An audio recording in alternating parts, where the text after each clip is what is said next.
നിയമസഭാ തെരഞ്ഞെടുപ്പിന് മുന്നോടിയായി ബീഹാറിൽ വൻ പ്രഖ്യാപനവുമായി NDA സർക്കാർ ജോലികളിൽ 35% വനിതാ സംവരണം പ്രഖ്യാപിച്ചിരിക്കുകയാണ്. പി ബസന്ത് വിവരങ്ങളുമായി നമുക്കൊപ്പം ചേരുന്നുണ്ട്. ബസന്ത്, വമ്പൻ പ്രഖ്യാപനമാണല്ലോ. ഇന്ന് ചേർന്ന സംസ്ഥാന മന്ത്രിസഭയാണ് തെരഞ്ഞെടുപ്പിന് മുന്നോടിയായിട്ടുള്ള ഒരു വലിയ പ്രഖ്യാപനം നടത്തിയിരിക്കുന്നത്. അതായത് സംസ്ഥാന സർവീസിൽ, സർക്കാർ സർവീസിലെ ജോലികളിലും തസ്തികകളിലും 35% സംവരണം സ്ത്രീകൾക്ക് നൽകാനാണ് ഇപ്പോൾ സംസ്ഥാന സർക്കാർ തീരുമാനിച്ചിരിക്കുന്നത്. ഇത് സംബന്ധിച്ച പ്രഖ്യാപനമാണ് ഇന്ന് സംസ്ഥാന മുഖ്യമന്ത്രി നിതീഷ് കുമാർ നടത്തിയിരിക്കുന്നത്.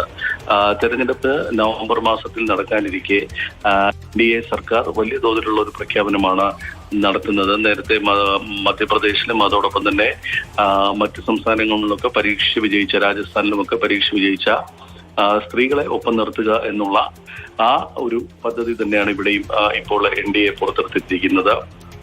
ജോലിയിലാണ് ഇപ്പോൾ 35% സംവരണം ഏർപ്പെടുത്താൻ തീരുമാനിച്ചിരിക്കുന്നത്. ശരി ബസന്ത്.